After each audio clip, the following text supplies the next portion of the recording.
Trisha Paytas, Ethan Klein, Jeanette, Lily Larson, Megan Ranks, Kathy Knight, Old Lady Blair, Dustin David, Interview, Voice, Vampire, Spill Session, T-Spill. To say our name is like saying Candyman in the mirror, right? Alicia Page. We're gonna appear. Alicia Page. So why are you doing it if you don't want us to talk about it? It's like you don't know what drama channels do, girl. Alicia Page. Gabbie Hanna is bringing 2021 back, which means she's bringing me back.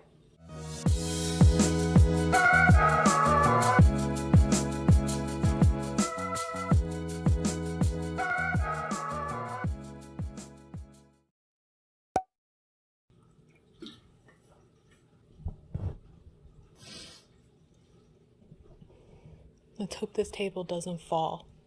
Hi there. I don't know if you heard, but Gabbie Hanna has brought 2021 back, which means that she's brought me back. Yes, I have crawled out of retirement to weigh in on the Gabbie Hanna cinematic universe. Hi, so I wasn't expecting to make an insert this early on. Oh, excuse me, I should be over here. But I just wanted to state the obvious that this footage is very old, or it's like 2.5 weeks old by this point. But I won't get into all the life and technology and all that got in the way. But the way I see it is I'm not reporting on anything. I'm just giving my commentary on Gabbie Hanna's return in general. And I just wanted to get my thoughts on it. Also, I don't need you to worry about me. I am 40 years old at this point. I don't think of Gabbie Hanna when I need to be thinking about other things. So I seriously don't need any comments about like, you're worried about me. Like, I love you and I love you for caring about me, but I'm good. This is just for fun and it's just in honor of what my channel used to be. And I appreciate you for being here. Thanks, bye. Hi, really quick. If you know me, then you should expect me just to be rambling and for this not to follow a very strict structure. But I'm gonna go ahead and put up some loose chapters here so that you can jump ahead if you feel you need to, if you want to get up past my ramblings in the beginning. I'll try to remember to include the chapters in the actual video as well, but here, that way you don't have to say that I didn't set you up for success in watching my video. Thanks. I originally said that I was going to do little to no editing on this video, and like, guys, I already know, if you know me, you know that I am not a fast talker. I am an over-explainer. What you may or may not know is I have a lot of uhs and ums. I'm realizing in these first few minutes that I'm going to have to edit this video because I'm just stumbling over my words, but maybe I'll get better at this. I have notes. I don't know about you, but like, notes are almost pointless for me because I can't write a bullet down and I just like end up writing complete thoughts and then it ends up becoming a script, which is not what I want. I don't want a script. If you used to watch my videos before, thank you so much for welcoming me back into your home or wherever you are. If you're new here, thank you for checking me out. I don't know if I'll be back here for any prolonged period of time, but what I do want to do is come in here and basically prove to you by the end of this video, Gabbie Hanna is a sanctimonious hypocrite and a liar with a victim complex and a God complex, which I'm now calling a Jesus complex because it just seems fitting for her. And I also want to tell you about a TikTok interaction that Gabbie and I had about a week prior to that podcast pilot that she filmed with her husband. So I haven't really talked about that, obviously, because I've been offline mostly. So I wanted to talk about what happened there, which I think feeds into why she even mentioned me in the first place. So yeah, hang tight and I will prove those things as if you need them proved to you at all. And also, I am totally here to water gang. I made a joke when I watched that first podcast episode that Gabbie Hanna stole my water bottle. And as I was fumbling and rushing to get this all ready to go and film, I forgot to replace my water bottle. So great, she and I are twinning with our water gang water bottles. I'll just say that I got mine first. But yeah, first of all, hi. Again, hi. Like I said, in this title, most likely I'm saying that or joking that I'm coming out of retirement. And like I said, I don't know how much longer, that was gonna sound really dark. I don't know how long I'm going to be here on YouTube. I could go at any time. You know, coming back to the commentary community. But I really wanted to at least make this video and, you know, weigh in on the situation. If somehow that becomes easy and not time consuming at all, and I'm able to stay up on top of all the topics, then sure, I could see myself coming back full time like I was before. But most likely, I don't know how possible that's going to be. We'll see. Try being an influencer for a day. Try it. Because the people who say it's easy are so far out of their minds, try it for a day. It is not for everybody. In fact, it's for a very small handful of people who can actually do this job. For this video, like I said, I wasn't hoping to do a lot of editing. So as far as like assets and things like that and like fun effects, you're probably not going to get a lot of those in this one. So hopefully you're okay with me just rambling for the most part. I've got pages of notes. You know I can ramble. And if you hear some toys, I don't know if my mic is picking that up because this is a brand new mic, but we've got a newer addition to our family since the last time you and I spoke. Oliver, unfortunately, passed. Yesterday would have been his 20th birthday. He made it almost 19. But now we have Max. And I don't know if she's going to come over here. Max, she's really adorable. She is so smart. I've taught her tricks. She is chatty. She's got a little bit of an attitude. She's a bit mischievous, a bit precocious, and I think she's absolutely perfect. I don't know if you'll hear it, but she might be playing with it. Of course, like she's never played with these toys before, and now she's going to play with them while I'm recording. So anyway, back on topic. I might be open to returning to Patreon. My Patreon is pretty much dead now. It's kind of existing there in case anybody still wants to watch the content that's on there or talk in the Discord, but for the most part, there's not really anything going on there. So if it makes sense, perhaps we can return to Patreon for like weekly discussions about what's going on and all that. So maybe we'll talk about that later. So if you were around when I first started my YouTube channel or heard me talk about why I started it, basically I've watched YouTube for several years now. I think my first foray into watching YouTube videos like regularly, like vlogs, was like 2007, 2008. So it was like Shaytards and actually that was plenty of problematic creators. Hi, Atticus. You want to come up? Come on. Atticus is still here with us. He's such a handsome boy. So happy that he's made an appearance. Hi, Papa. Hi.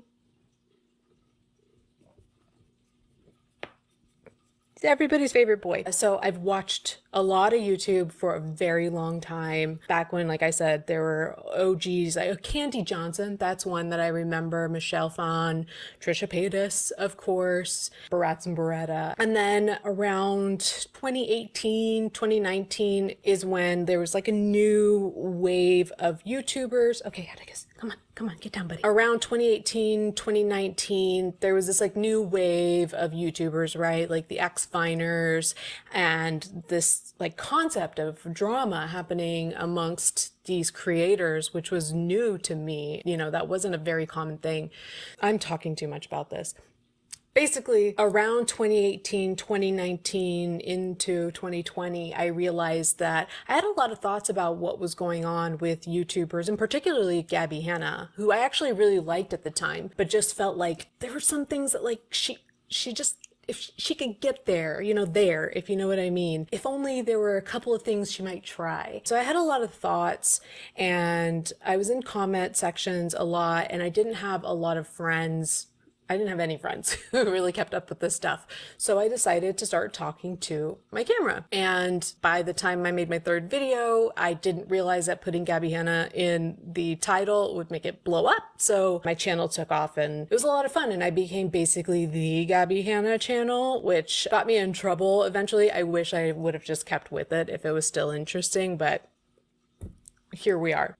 And so now that all of this drama from 2019, 2020, 21 is coming back up, I'm finding myself in comment sections again. And now I have a lot of people to talk to about this stuff. So I'm getting a lot of DMs with people who have been, you know, in my community and my audience when I was regularly doing this and asking my opinions on these things. And so now instead of having that conversation a number of different times, I figured let's just talk about it here. But no, I'm not looking to like bring myself out of retirement and make this some sort of like way to make a living or anything like that. If anything, I'm going to lose subscribers as this video pops up for people and they realize they don't watch this content anymore, and then they unsub, and that's totally fine. Just a way to check in with you guys and get some thoughts off my chest. And of course, I miss dressing to the nines for videos. I love clothing. I love fashion. That's not a secret to anyone. And so I've missed this, getting dressed up for videos, and which reminds me of that time. Do you remember when GABBIE HANNA made a comment? I don't remember what the video was, but she made a remark about Jesse's first video, you know, like the GABBIE HANNA needs to be stopped or something like that. And she made a comment like, oh, can you imagine getting ready for a video like that and like putting in a hair clip? And I just remember thinking like, what a petty piece of work. So not only do I have a hair clip in, I've got a dress, I'm wearing boots, I put on a bra for this. And actually, this dress is a lot shorter than I expected, so I might cover up a little bit more. Let's talk about what's happened since Gabbie Hanna released what I'm kind of referring to as the pilot episode of her anti-drama drama podcast. When I originally saw it, I remember thinking like, I hope nobody responds to this. Like, don't give her any attention. This is what she wants. Like, don't do it. Please, nobody respond. I'm not going to respond. I hope Trisha and Jesse don't respond, especially not them. Just let this fizzle out before it even starts. And thankfully, Trisha and Jesse haven't said anything about it, and that's like such a win. I want to clap, but like I don't want to bump into my mic. Such a win. But I'm also finding too that a lot of the same creators that were around at that time have a lot of really insightful and fun and interesting things to say about the topic. I wrote here that basically Gabbie Hanna is, and kind of referring to my fascination with Gabbie Hanna, or whatever you want to call it, obsession. I really wouldn't call it that these days because most days I don't think about her, but you know, as I'm known on YouTube, or was known, I refer to her as a case study for how to ruin your social life over and over again. And I do find that fascinating, understanding how does this person operate, why does she do what she does, what could she do differently that would make worlds of a difference, and how over the past 5-6 years we have like hoped for her and hoped for her. And that's the thing about most of us, is that we kind of like her, or at least did like her at the beginning, but have really wanted the most for her. Remember when she got offline, moved out of LA, went back to Pennsylvania, was doing her dance instructor thing, and everybody was happy for her. Even on her new like religious journey, she was looking healthy, looking great, looked very happy. Every single person I saw on the internet was happy for her. Every single quote unquote Gabbie hater was so happy for her, myself included. So I think it just goes to show how and why we get invested in this person's story, is because we want better for her and we feel like it's right there. And the only thing getting in between Gabbie and that right there is herself. And it's like a fine line that she just cannot seem to cross. Full transparency, I have not seen all the coverage. I haven't even seen all of Gabbie's videos since she's done that podcast episode. I watched that one. I watched the second episode that I guess she said was going to be about Jesse, but to be quite honest with you, I cannot remember a single thing that was said in that episode except the very end, where she said something like, I'm going to go get some coffee and then I'm going to tell you more about my testimony, or something like that. That's all I remember. So I'm sure something could jog my memory, but I probably won't be talking about much of or anything that came from that episode. I have watched 1 or 2 videos on Adam McIntyre's channel about this, a handful of videos of Peter Mons. I watched Paige Christie's video. I found all of these to be really interesting, and I've heard that there were some really great videos by other creators on the topic, like iNabber, Vangelina Skov, Fat Sajak, basically all of the same players that were there then and are here now. And, you know, everybody's got their different style and their different take. And so I think it's worth checking out a variety of these creators to really get like a well-rounded take on the situation. But I'm simply not consuming as much YouTube, or I'm consuming YouTube, but I'm really consuming a lot of political content these days. And so I just don't have the hours in a day to watch as much Gabbie coverage as I used to. And hey, that could change at any moment. Who knows what's going to happen in the world? Who knows what may free up my time? We're here to talk about my thoughts on what's been going on this like new but really just old situations.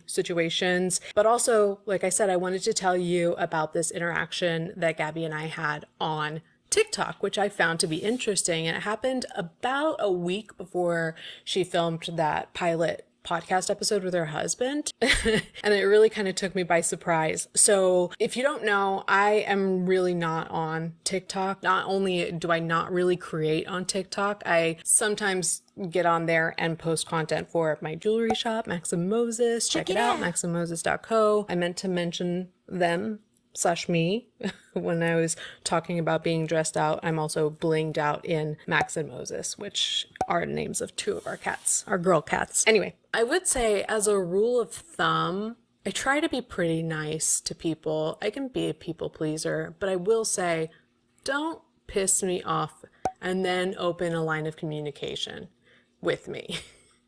I have a hard time not returning to the conversation and giving more a piece of my mind over and over again. And that's what Gabbie did. So it started, like I said, I'm not on the app really, but somebody did send me a video of hers and was basically frustrated with how she was handling the situation. So Gabbie was talking about ICE in this video. And like I said, I've been watching a lot of political content, and especially at that time was watching a lot of content about ICE. So I had a lot of thoughts about it. And in this video, again, I'm probably not going to pull assets. So kind of like, trust me, bro, / you can go find it yourself. It'll frustrate you. But basically the message of this video was like, everybody in my audience is asking me why I'm not talking about ICE. And it's like, what can I do? Basically. Oh, and the video was titled Ice Ice Baby.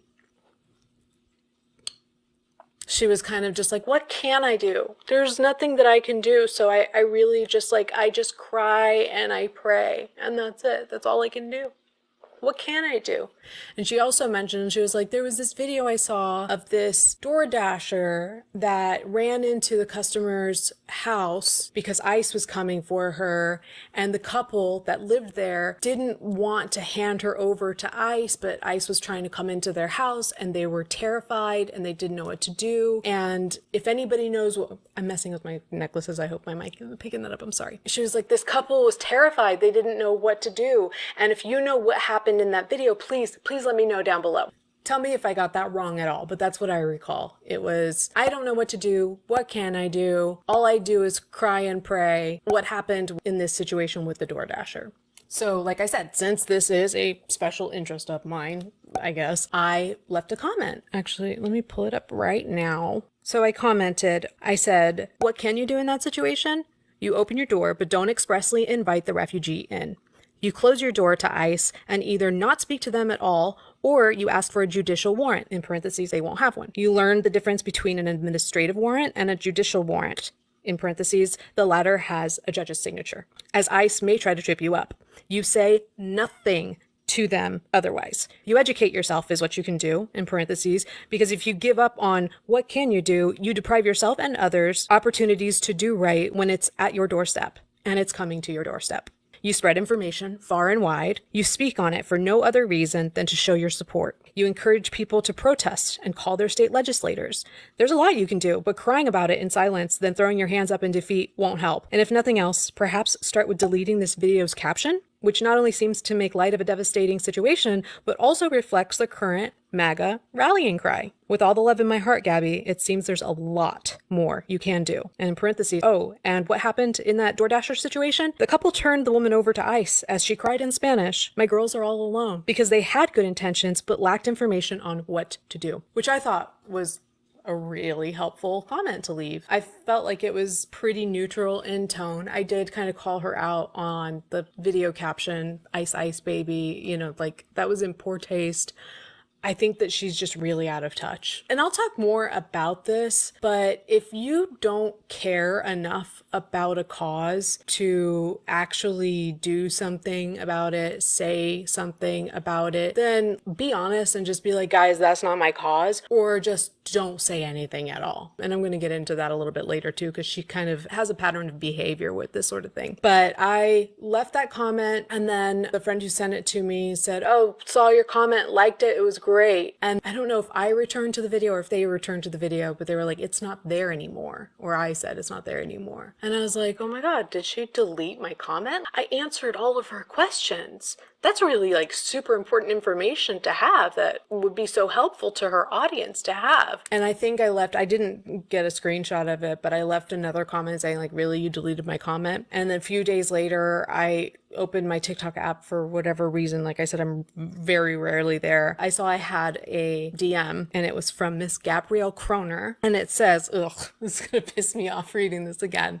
First of all, wait, before I read it, I want to say again, I said this back in like 2020, I think it was. Yeah. There is not a moral value placed on blocking people on your phone. A few months later, my phone number was blocked. I think that we as a society need to stop thinking of blocking as such a vicious act. And to me, in this video, Gabbie seems to use so-and-so blocked me as sort of support that people are victimizing her. I'm doing this publicly because you have me blocked. Jesse, your number has never been blocked on my phone. My phone is open. You're not blocked. I know there's a million negative things that you could say about me, and I will never, ever, ever bash you. And then he blocked my number. To Alex, free to text me. I don't block anybody's number. That people have so done her wrong by blocking her. In my opinion, we should be using the block feature more, and it shouldn't necessarily be seen as a big personal attack. And that's the only thing that I can imagine is the reason that any of these people are blocking Gabbie, is because they get to a point where they need to protect themselves,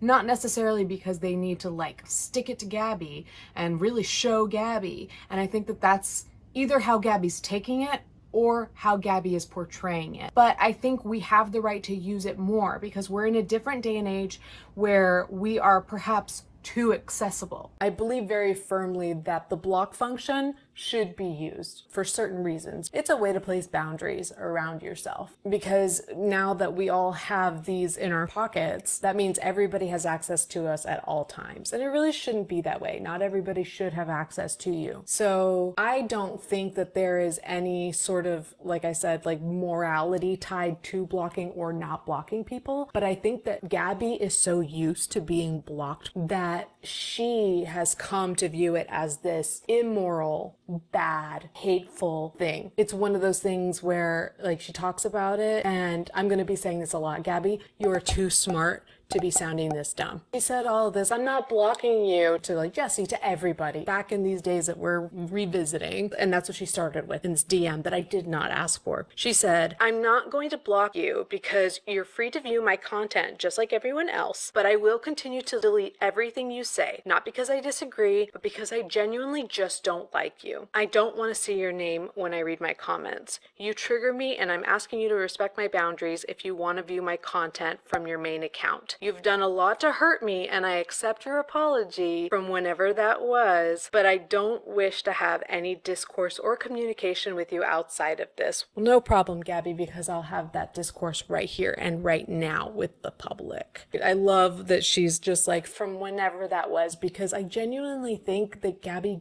doesn't remember me, and I could be wrong, but I think maybe she recognizes my username, even though she called me Alicia Page on her podcast. I think she recognizes the name HELLOLEESH. I think she recognizes my profile picture, and I think she knows that I'm the person who made a lot of videos about her, but I don't know if she remembers like all the things that she and I were involved in together. If she does remember what her stans did to me, then she's got a lot to apologize for. And if she does have a lot to apologize for, that was the part that pissed me off. And I have this in my notes later, but Gabbie, I don't accept your forgiveness. I didn't apologize to you. I'm not apologizing to you. I'm not going to apologize to you. So you telling me that you forgive me for whenever that was, I don't accept it. That's between you and yourself. That's between you and God. That's between you and your husband, whatever. That's not for you to DM to me. That's for you to keep to yourself, because I don't want to hear it and I don't accept it. In my notes, I said we'll put a pin in that apology thing, but that might have been all I have to say about that. That's all I have to say about that. This is a super quick reminder to like this video and subscribe to my channel if that's something you want to do. If that's not something you want to do, just don't. I'll shut up and start talking now. So I was saying, okay, so if you don't know jack shit about ICE and what to do if somebody is at your doorstep and seeks refuge in your home, what do you do if ICE targets you? What can we do to make the situation better on an individual level, and also as individuals with platforms, as she has? That, if that's not her thing, then fine. You know, it can't be everybody's thing. Every cause can't be everybody's cause. And as a content creator, oftentimes you are pressured to care about every single cause that every single member in your audience cares about. And I learned that from my time on YouTube, that there's a lot of pressure in that. And sometimes you just have to say, this is not my cause. I think the ICE crackdown is really important and should be everybody's cause right now. But again, like if it's not your cause and you're not genuinely in good faith asking for more information about it so that you can also affect change in this cause, like I said, you can say, sorry guys, this is not my cause, or you could just say nothing at all. And the same thing applies to her comment about AI. To using ChatGPT, because you all remember how Gabby broke out the ChatGPT to talk about how she's using it as her therapist, and it's on her side, of course, because it's programmed to be that way. But she says something like, okay, so I'm using ChatGPT, and I know that a lot of you say that it's bad for the environment or like wastes a lot of water. Don't waste water. But I'm not smart enough to know anything about that. Cop out. Because that's all you needed to know. It's bad for the environment and wastes a lot of water. Now, is it not your cause? Because a lot of people use AI. I would say a lot of decent people use AI. So you could say, look, some of y'all might not like this, but it's what I have. It's what I'm doing, whatever. Or say nothing at all. The fact that you say exactly what the problem is, and then say like, I'm just not smart enough to know about that, so I'm just going to continue doing the thing that is problematic and hurting the environment, and I know this much, but I'm too dumb to know what even that means. Again, you are too smart to be sounding this dumb. It's such a cop-out. And then like, talk about cop-out. I mean, her Yes Man version 2.0 on her right-hand side, of course, that's appropriate. There are parts of this husband figure that seem nice, that you want to like about him, but just the fact that he's sitting there co-signing this bullshit makes it hard to support, just because we saw this, right? We saw this with Peyton. And so it's just happening all over again, just in a brand new Christian font, just like I say about a lot of the things that happen in Gabby's life now. But the way that he backs her up by saying, well, you know, I think those data centers are going to be there no matter what, whether people use it or not. What? This is the same Gabbie Hanna, Gabrielle Kroner, and Robbie Kroner mentioned in some TikTok. I don't know how I saw it. It must have been through a commentary video. But Gabby said in a TikTok, make me famous again, please. And also she said he's going to be president one day. She swears he's going to be president, and she's obsessed with the concept of being the first lady. So this man is going to be president one day, but he doesn't understand the most basic concept of economics.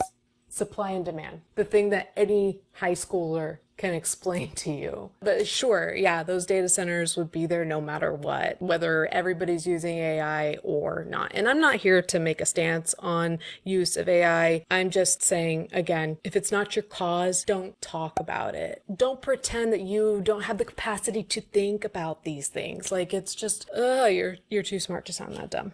And like I said, you know, I'm not here to talk about the ethics of using AI in terms of its impact on the environment or anything like that. But there are a few things to keep in mind if you're using ChatGPT for therapy, and especially when you're using it to make arguments against other people. We all know that ChatGPT and all of these large language models are programmed to be affirmative.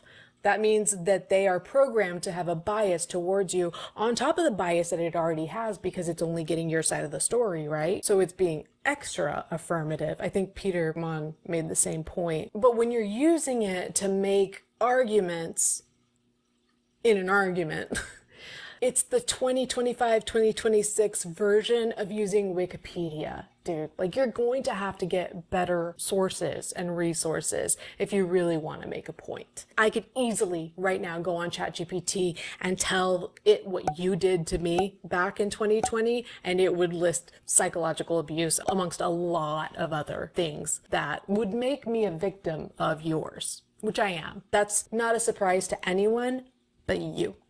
And I would say, and your husband too, but if your husband knew what happened, he would see it too. He just wouldn't tell you, I don't think. And while I'm reliving this stuff, like, you don't have to worry about me, trust me, but like, as I'm reliving this stuff, I think it's worth saying, like, very clearly, Gabbie Hanna, you're the actual bully. You're the actual villain and the actual mean girl. Like, as much as you go blah, blah, blah, blah, blah, about everybody else being abusers and da-da-da, you are exactly what you accuse other people of being. And it's so crazy making that you don't see that. Like, it's so bad to the point that I have ex-friends and I don't know if they're current or ex-fans, but fans of yours, like stans of yours, can attest to the same. And then there's the aspect of using it for therapy. which for some people I can be understanding of. Some people that are going through financial hardship who really need some sort of resource and really educate themselves on the dangers of using AI for therapy. Again, not just because of the affirmative aspect, which you can turn off / diminish somewhat by like giving it certain prompts. So if anybody out there is like, hey, I'm just going to use AI for therapy, I have no other choice, that's something to consider, turning off that feature. But also, don't quote me on this, I don't have a source, but I did hear that at least once there was an instance where somebody was driven to self-exit because of the therapy that they were getting on ChatGPT. But even then, that's still not my biggest gripe about her using this as therapy. It's that she has access to mental health resources. Gabbie, you are not, as far as what you've told us, you're not hard up for cash. You've got your own home. You've got a support system around you. You've got resources through the church, which I'm sure include counseling of sorts. So why are you relying on ChatGPT for therapy when you can get a therapist?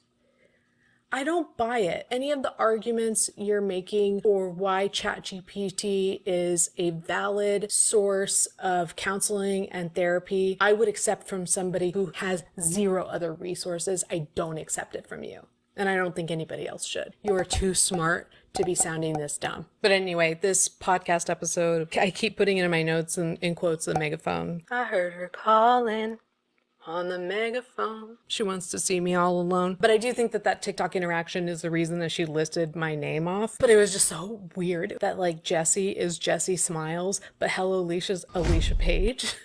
Like, what was that about? Like my full legal government name. Why I was the only person, I don't know. But again, I don't know that she really knows anything about me. Maybe she just saw that name on TikTok and like forgot that my username across everything is HELLOLEESH. I don't know that she remembers a single thing that happened between the two of us. Like sending me a hate mob, rushing home from the gym to get online, thinking that I was going to post some sort of expose, trying to get ahead of that by getting online and reading all of our texts over a live stream with Irene in tow, giving context that was just not true. Stuff that made me look so bad because it was not true. But I honestly think maybe she kind of believes it. For those of you who weren't there, and I should just go ahead and just explain. We had some interactions on Twitter. It was getting kind of heated. We traded phone numbers. We got on the phone. Peter Wan has said to everybody, don't ever take her phone calls. And I second that. Started off with her crying and talking about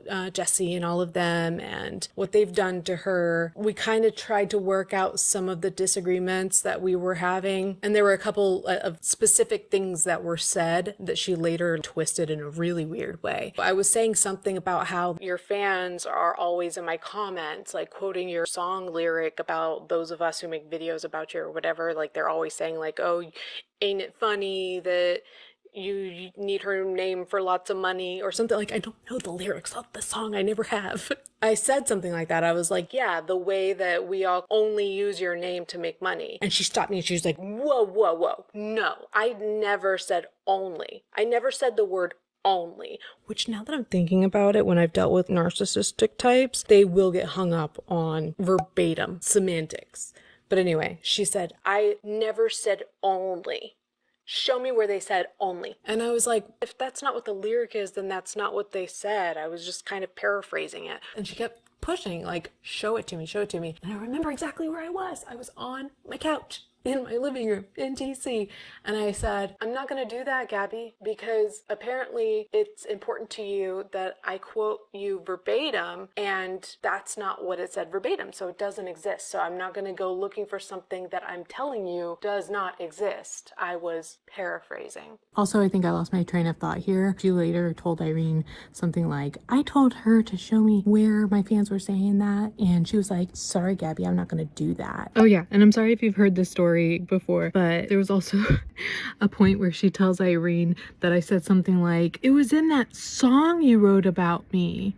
Like I'm that big of a fan that I think that this song that I don't know was written about me, Alicia Page, The song is about me. And there was another point in which like she and I were going back and forth, and then she was calling Peyton into the conversation, and she was like, babe, babe, babe, babe, babe, babe, babe, babe, come here. And I was like, Gabby, please don't bring a third person into this. I like Peyton from what I can tell. Like, I don't want to get into it with him too. She was like, I said this and now she's saying all of this. And I'm like, Gabby, that's not what I said. That's not what I said. And then he gets on the phone and he's like trying to act big, and he's like, I know what all you channels are trying to do.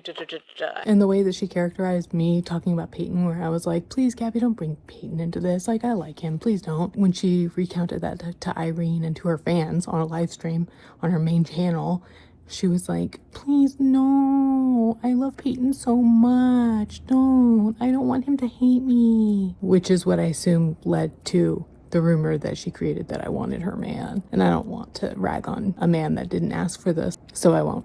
So we had a couple of days where we were talking and it was cool. And I was like, maybe I can put out a video where I basically disavow anybody making fun of your mental health, which I still believe in. But then like I would be hot and cold or whatever online publicly when it came to GABBIE HANNA. And then she went on live again with Peyton, and she referred to our conversation. What happened and what happened in her mind are not the same. So she's talking about what happened between me and her on Twitter. And so if you didn't know, sorry, I didn't properly go back in time before. Ugh, I'm regretting telling this story because I feel like you guys don't care or you already know it.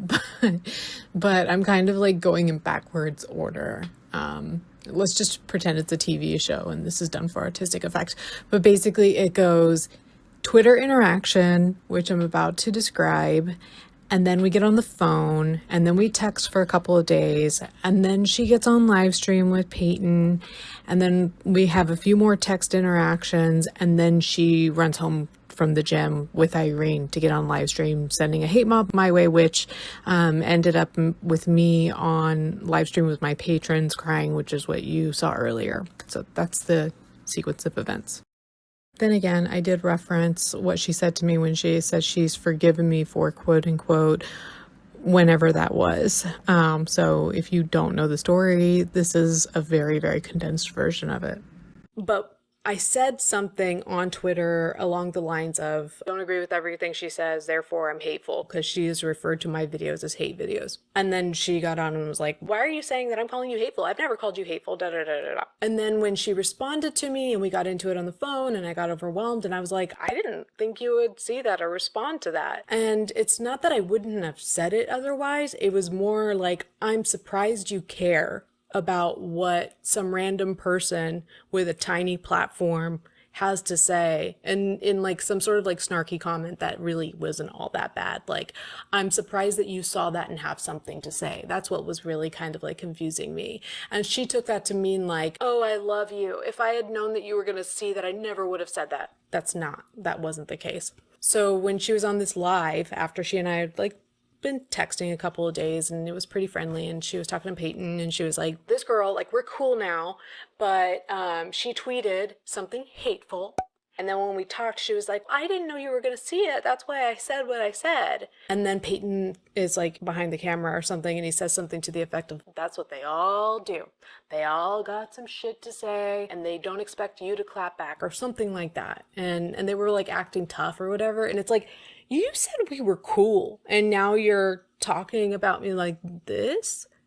And so I did send her a text and I was like, hey, like, I didn't think that was really all that cool how you talked about me on that live with Peyton. I don't remember all that I said, but I just remember thinking, like, saying that, like, I didn't feel good about what she had said. And she didn't respond, even though she had been responding like rapid fire to every other text for over those like 3-ish days. And so I waited. I was like, that's weird that like now out of nowhere she's like not responding to me. Like, she didn't have to respond to me, but I did say to her that I wasn't happy with something that happened and time is going by and she's not addressing it.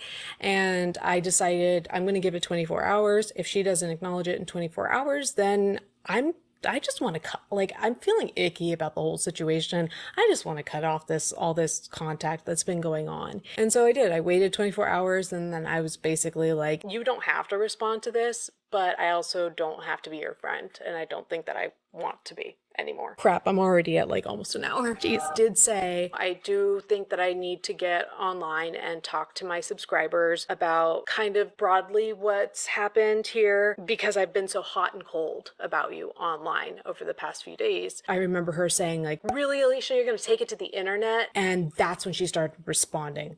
Again, rapid fire. She was at the gym. She was sending me voice notes. She was angry. She was hot.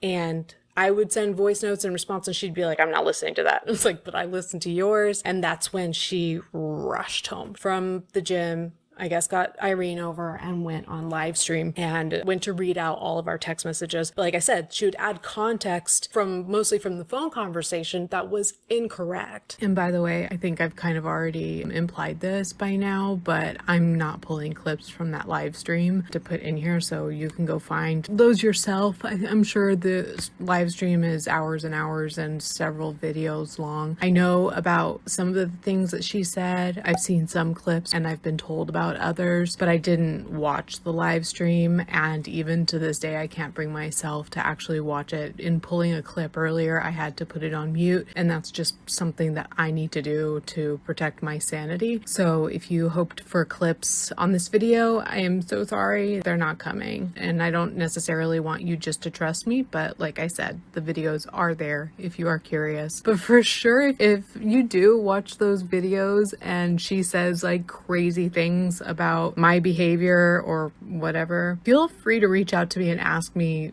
did this happen, or like what really happened here? Because if it sounds crazy, it probably didn't happen. If it's something like HELLOLEESH said that GABBIE HANNA wrote a song about her, that's probably not true. She would say things like, we were talking about my song, and she was like, she meaning me, I'm quoting Gabby, and she was like, yeah, Gabby, they quote that song that you wrote about me. This woman, like, it's who is more self-important? This woman thinks that she's so important to me that I think that I'm so important to her that she wrote a song about me. And that was our first one-on-one interaction. Like, what? Where did you get that from? And then I remember too on Twitter, she started a rumor that I wanted her man. Hey, Papa. Hey, buddy. I know. I need you to get down.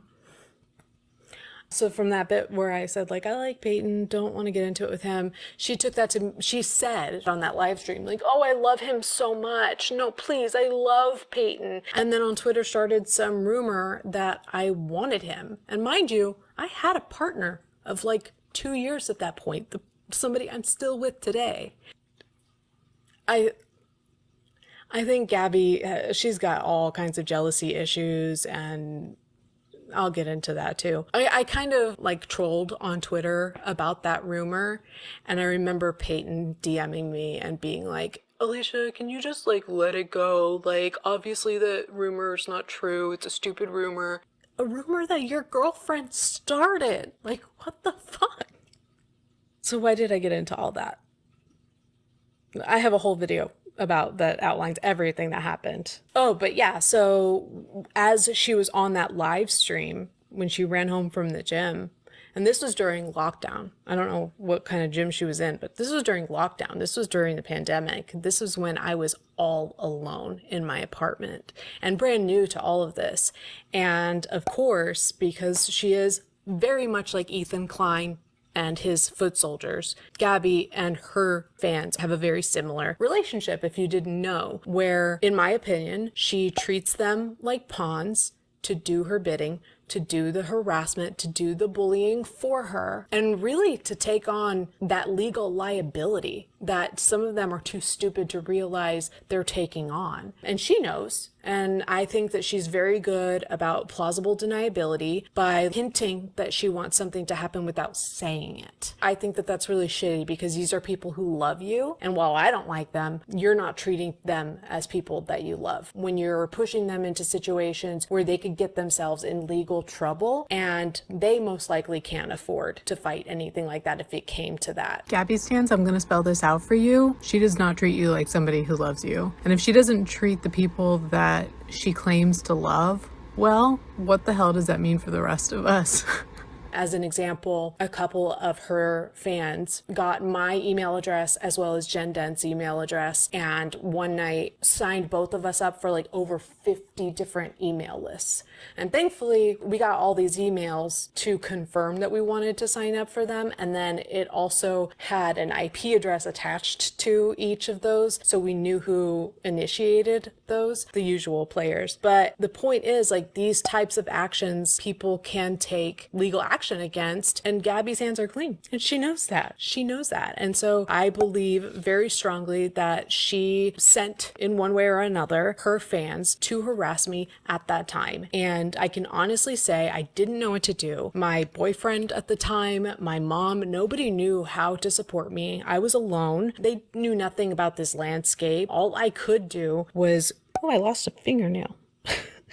All I could do was get on Patreon live with the people that were close to me in my community and, like, I guess just cry it out and get support from them. And they were fantastic. And thankfully, like, I made it through that situation. I wasn't sure that I was going to get through that day sober. And the shitty thing too is that I am the only person responsible for my sobriety, but people can put you through these situations that really test your sobriety. And again, hands are clean.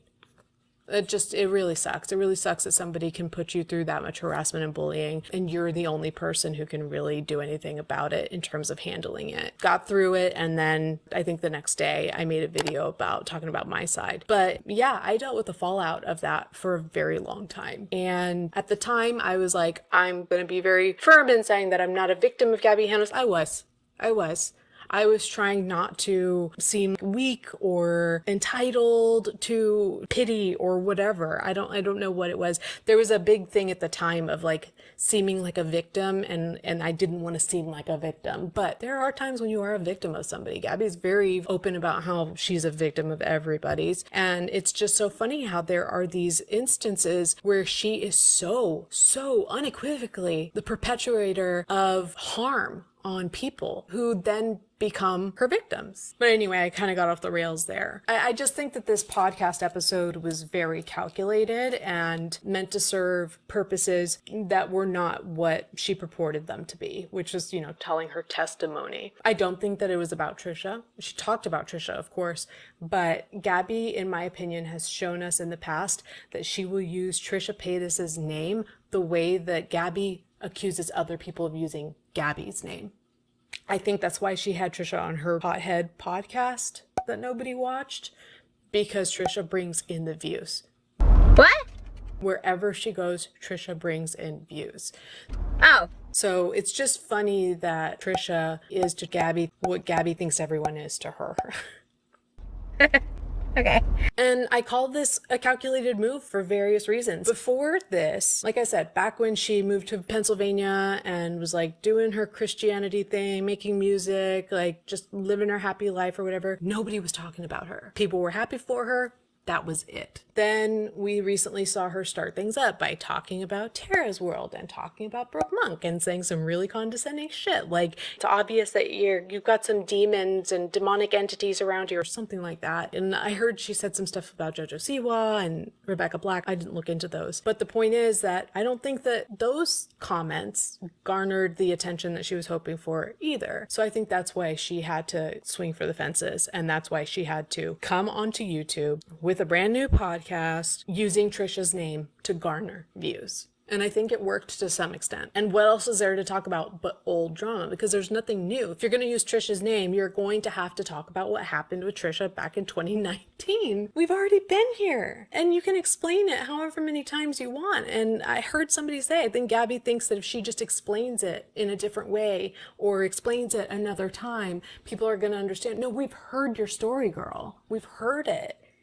We just don't see it the way you do. And what's so mind-numbing is that Gabbie thinks that her way of seeing things, her perception of reality is correct. It is the one correct way. And everybody else is seeing something different. And she doesn't even, like, kind of take a moment to consider that somebody else's perspective, I don't want to say is, like, correct, but like might teach her something. Just give her something to think about, to consider. It's kind of twofold, this whole situation. There is this aspect of it where Gabbie is trying to like clear her name, trying to explain herself, trying to do all this stuff, and I guess reverse whatever damage was done to herself with all of this old drama. But at the same time, I truly believe she's using this old drama for clicks, views, to promote her podcast. And I think that's the huge hypocrisy that's happening here, is that she is calling on drama channels. And Peter Mon made a really good point, is that who do you call upon if you want them to make a video about you? You call upon drama channels. And he made a good point too by saying, why did she point out certain drama channels but not others? Why does she make a video talking about Adam McIntyre? Well, because Adam McIntyre is getting 100K views per video. She doesn't call on Peter Mon. Peter Mon doesn't pull those numbers. And I was like, that's really smart. That makes a lot of sense. Call on drama channels because drama channels will be quick to respond. And that's why, quite honestly, that's one of the reasons I think Trisha and Jessie didn't respond to you. You can say that Jessie runs a drama podcast, but she really doesn't. Like, they talk about like one-time things that happen on TikTok. They're not really talking much about the YouTube community, and they're certainly not talking about what's going on in their personal lives in that way. So yeah, I think it's a calculated move to get her name back in the media, in the tabloids, as she calls us, like I'm still part of the community. And I didn't write this in my notes, but it did irritate me, and it does irritate me the way she talks about all these, the tabloids, just like Britney Spears, Britney Spears. I want to make it very clear. Gabbie Hanna is not Britney Spears. And I'm sure that she would say, of course, I'm not famous on that level, but still a similar thing. No, this is not similar at all. At all. Britney Spears became massively famous before she was old enough to consent to that kind of fame. And there is no world in which Britney Spears can become not famous the way I think she wants to be. Just a normal person who doesn't get noticed, who isn't followed by the paparazzi. So she doesn't have that choice. You've had that choice. You came into this world as an adult, and I'm not going to say you know what you signed up for. You maybe didn't know what you signed up for, but the thing is, you leave the public eye and you keep coming back, knowing what you signed up for. So maybe the first time you didn't know what you signed up for, but every time you come back, you know what you signed up for. Britney Spears doesn't have that luxury. There are some people who want the fame, who like the fame. I would argue Taylor Swift. And then there are the trolling types, like even YouTubers, like Trisha Paytas, obviously, Nikocado Avocado, or celebrities that kind of trolled the tabloids, like Paris Hilton, Sacha Baron Cohen, big time. They want the fame. They provoke the tabloids to get that fame, and they don't complain about it because they know what they're doing. Gabbie Hanna provokes us tabloids and then complains about the attention that she's getting. She pokes and prods for attention and then complains about the attention she gets and compares herself to Britney Spears. Britney Spears. And I'm probably going to talk a little bit more about the whole victimhood aspect of the current Gabbie Hanna drama. But I do take issue with the fact that she keeps calling it a testimony. Girl, at what point is this no longer your testimony? Because it really just seems like video after video after video talking about drama. At what point do you get to your testimony? If you just want to say, like, I'm not over this drama and I want to talk about it, do that. And that's the thing, is that you're a Christian. Gabbie, like, I'm talking to Gabbie, but I'm not. Like, I'm talking to whoever wants to watch this. But sometimes, like, I have to talk to the person I'm talking about to, like, really, like, show the emotion behind it. Like, you're a Christian. A lot of us are Christians. I'm a Christian. But you're dealing with everyday human interaction, and there's a certain way you talk to people when you're dealing with just human beings doing human beings stuff. There is a conversation to be had about our religious views and how that plays into our everyday lives, how that shapes and molds what we do on a day-to-day basis, how we try to be better for it and all of that. But you can't speak to everybody through this Christian lens. You can't even speak to other Christians in this, not a lens. You don't speak through a lens. Wait, you can't be fundamentally paramount. One means highest, one means lowest. You are nailing this. But like through this filter, You got me hooked. Reel me in. that is your specific brand of Christianity. Duck the landing! Bravo! It's not working. And I'm going to talk a little bit more about that. But like, that's why you have to stop calling this your testimony. It's performative. It's another cop-out. Again, you are too smart to be sounding this dumb. It's just a drama that you're not over, / a drama you want to keep capitalizing on. Call it what it is. And I'll tell you what, I would have, and I think a lot of people would, a lot more respect for you if you called it what it is. It's the cop-outs that make all of this so cheap. And I have here, in 2021, while Gabbie Hanna was on some sort of what seemed like a mental health episode, but she claims that nothing is wrong with her, she was making hundreds of TikToks in her bedroom seemingly every day. And at least then, she was screaming to the camera, Wake the f*** up!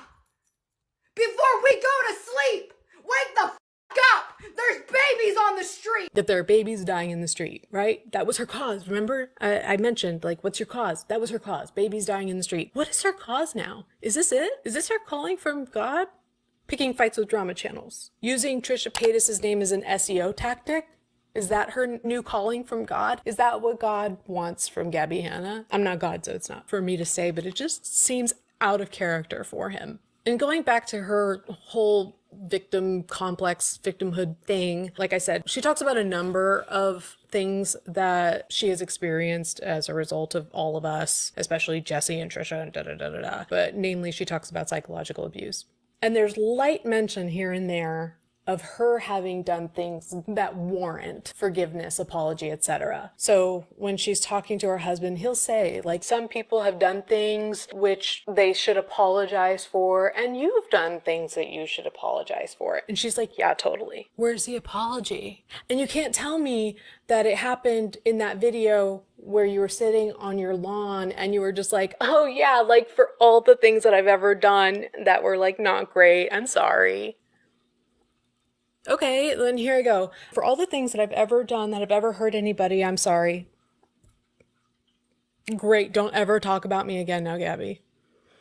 And the thing is, I truly think it would help Gabbie. She's never going to learn, but it would truly help her, I think, if she were to reflect enough to realize truly what she should apologize for. And I think actually making a genuine apology to each person, and look up Dr. Kirk Honda's 11, I think, aspects of an effective apology. There are certain criteria that you need to meet in order to make an effective apology. And saying, for all the things I've ever done to all the people who I ever hurt, sorry, that's not going to cut it. I'm talking about actually going to Rachel Oates and say, I used a lot of really nasty words to describe you. I made fun of your views on YouTube and I insulted your intelligence, and that's not okay, and not make excuses for it. And I truly think if she were able to do that, she would be able to actually start having these healing conversations that might be exactly what she's looking for in all of these interactions online that she's having now. But I just don't see that happening. And like I said, I think that she's cripplingly insecure. I think she is insecure in the face of people who are successful. I think that she is cripplingly insecure around attractive women. I think that she is cripplingly insecure around people who are intelligent, which is funny because I'm not the only person to say that, Gabbie, you're too smart to be sounding this dumb. You're actually very smart. And there might be a homophobia aspect too to her behavior, which I'm not sure about just yet, because it might just be that women and gay men are who pretty much dominate the drama commentary community. So that's who she hates, or is it that she hates women and gay men? I don't know. But again, Peter did make a really good point that there are certain people that she doesn't go after. She mentioned Ethan Klein, but she didn't really say anything else about him. She says that drama and gossip and all this is wrong, but was buddying it up with Keemstar, of all people,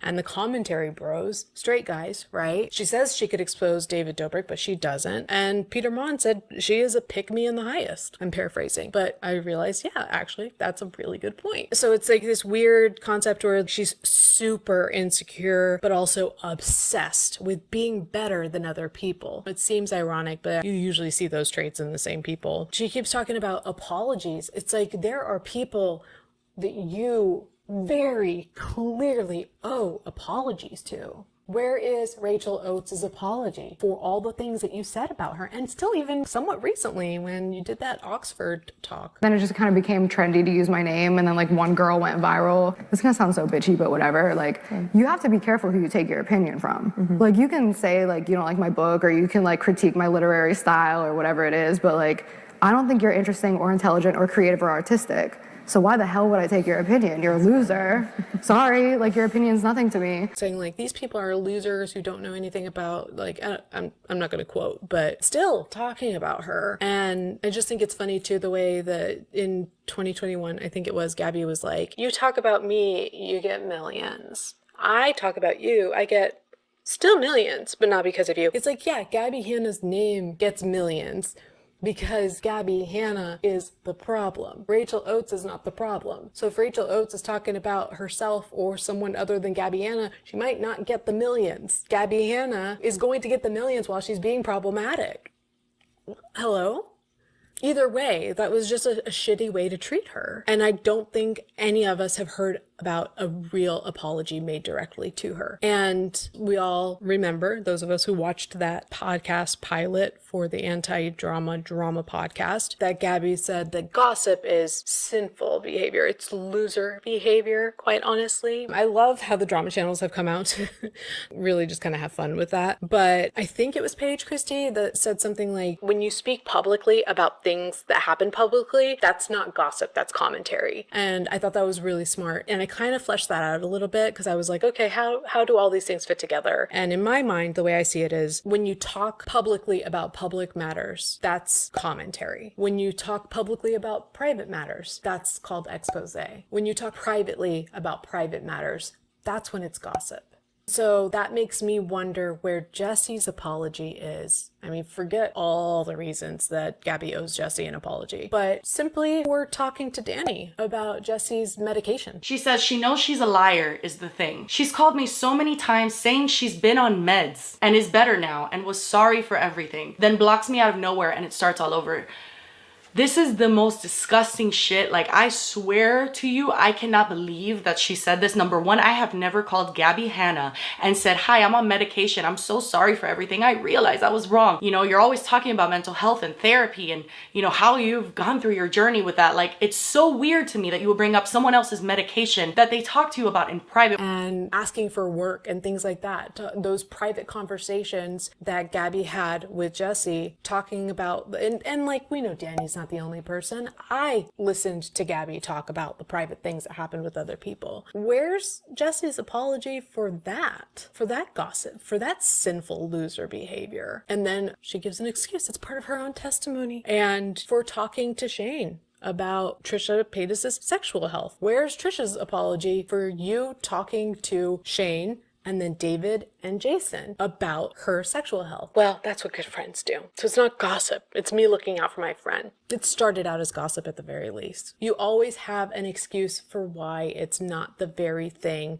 that you're judging other people for, when it is exactly that. Now, about the whole evangelism aspect of this and what I think is straight up anti-Christianity, that's a sensitive topic, but what's new? All of this has been sensitive. We're hearing a lot of things like, think about Jesus, think about Jesus. What would Jesus do? Adam, think about what would Jesus do? I don't think he would do what you're doing, but I'm interested in some of these things that we're hearing about, like how Gabbie has been denied opportunities to work within these churches. And I think some creators have been too quick to condemn the churches for denying Gabbie opportunities. I need to know more, because I would love to give Gabbie the benefit of the doubt and say, oh yeah, that's messed up if that's the case and whatever. But we've seen how Gabbie embellishes stories and oftentimes believes her own twisted narratives. And I heard somewhere, somebody please correct me if I'm wrong, that Gabbie got into some sort of screaming match with some sort of pastor saying that she knows more about all this Christianity stuff than he does. Gabbie, you've been a Christian for all of 2 seconds. Sit down. I've been a Christian all my life. I took a very serious interest in this stuff when I remember like around 9 to 11. And some people would say that I'm not Christian. I'm this weird brand of it, of progressive Christianity, I guess you could say. So Gabbie and I would not agree on like most things. But we should all be able to agree on the quote unquote red words, meaning the things that Jesus himself said, and being able to live by that. And I think even non-religious people think that like those things are great to live by, like, you know, great platitudes and beatitudes and values and advice and all of those things just in those very words. But this pulling Bible passages and like shoving this shit down people's throats who don't ask for it, who don't want it, who are not religious, is not going to work. And I'm arguing that you're doing a lot more damage than you are good for Christianity as a whole. If you've helped one person find their path to God, I don't necessarily think that people need to find God. I don't think there's one way. I certainly don't think that Jesus is the only way. But like, if you helped one person find God and better their life that way, then great. But at the same time, I think you're doing a lot more damage that might negate whatever good you may have done, because you're going about this in such a way that turns people off of Christianity, God, Jesus, whatever you want to call it. Thankfully, people can have a strong moral compass and not be religious at all. But I personally am of the opinion that these are the sorts of things that we no longer want to focus on conversion, evangelism, in my opinion. It's more about influence, attraction, and just living by example.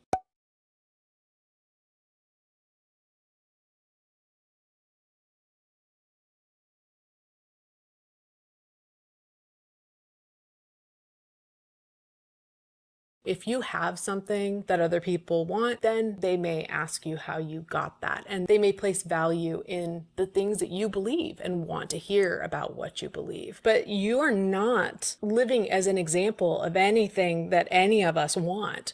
So why is anybody going to listen to your unsolicited, sanctimonious ass advice that doesn't fit in with their ideology? It just makes you sound like an asshole. It's not productive. You have to meet human beings where human beings are, especially when we're getting caught up in petty little human being type of behaviors like gossip and drama and arguments and stuff like that. Trying to have a broader conversation about what Jesus would do does not work when you're talking to people who don't share your ideology. And this new Gabbie in the, like I say, in the new Christian font is real. Hi. I lost a nail. My dress became untied. Jake got home from trivia. She knocked me off course.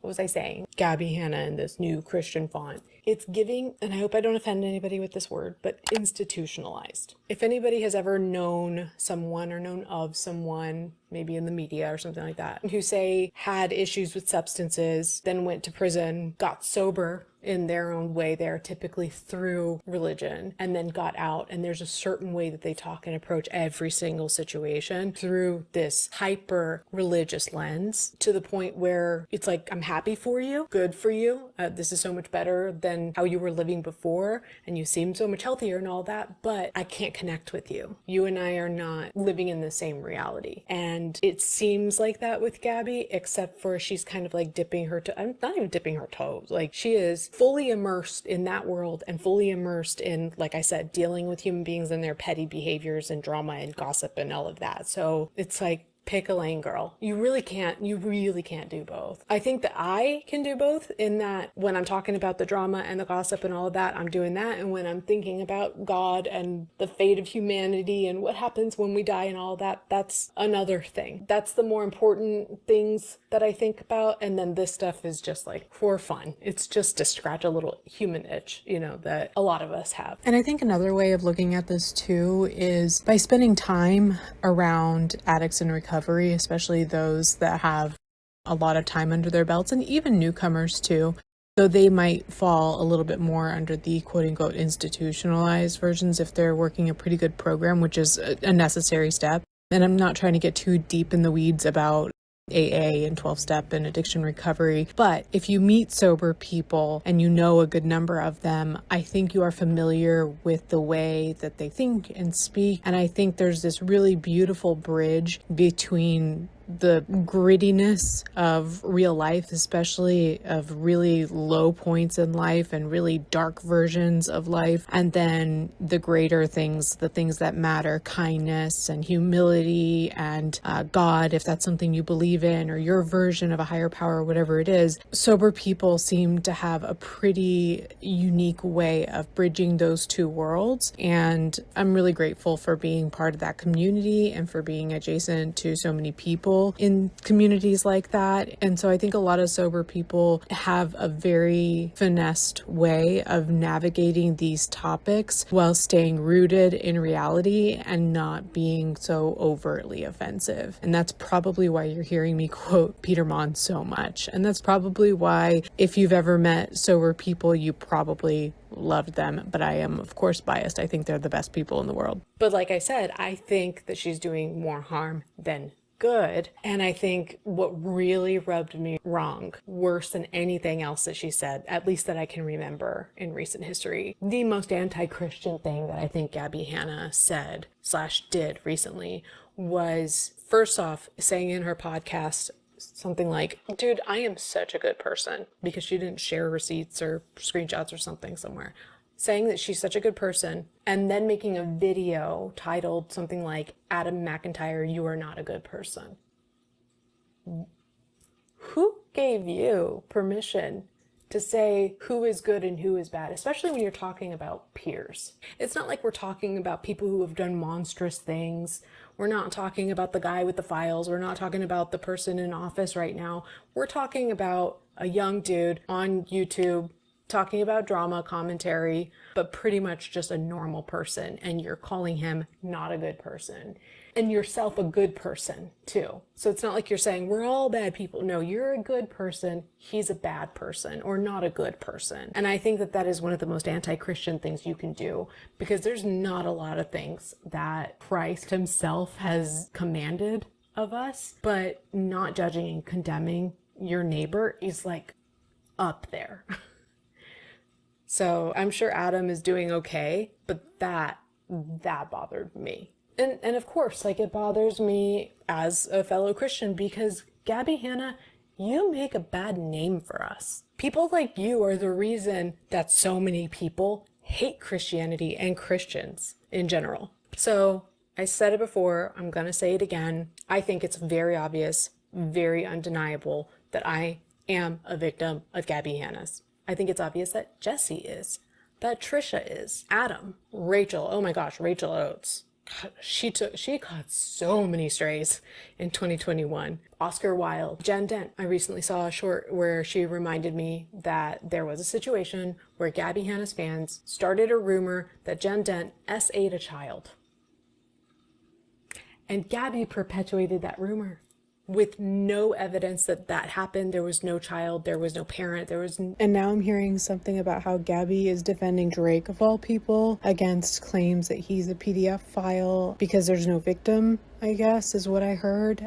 Please correct me if I'm wrong. But she couldn't hold a fraction of that energy against a very baseless claim that was made against Jen Dent. And it's because it was Jen Dent. It's not because of any values that Gabbie holds. So per that logic, I can't believe that Gabbie Hanna is defending Drake due to any values. I don't know that she holds values, because they always contradict each other, all depending on what suits her narrative at any given moment.